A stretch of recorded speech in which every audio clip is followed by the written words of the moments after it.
लेहनी हम दिल के धड़कन भी हमसे नाराज हो गई।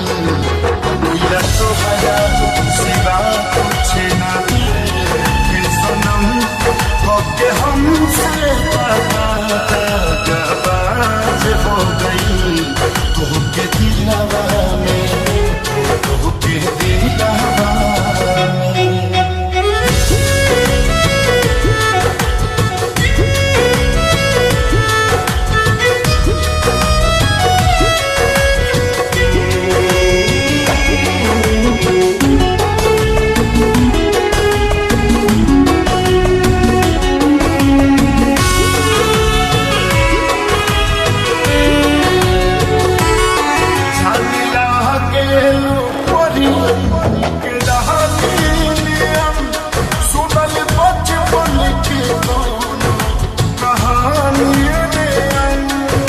आप इस तरह से होश उड़ाया न कीजिए, आप इस तरह से होश उड़ाया न कीजिए।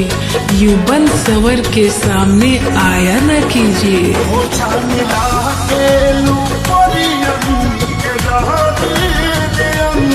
सुनल बचपन के बनो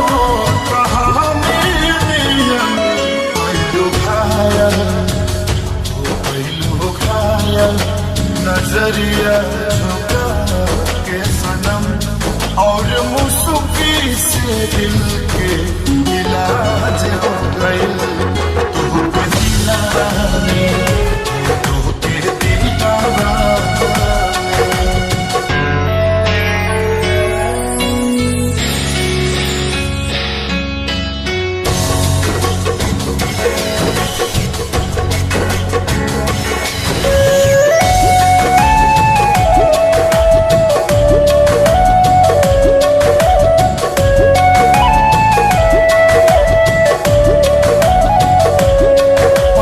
तोहके दिलवा खुद के भुला गई हो प्यार में तना लागे ले आ गई हो।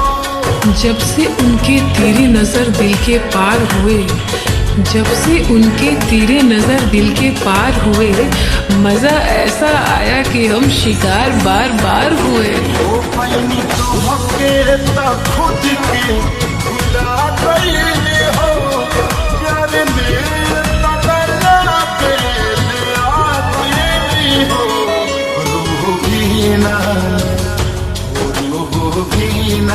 में तो हर पुकारने लगा।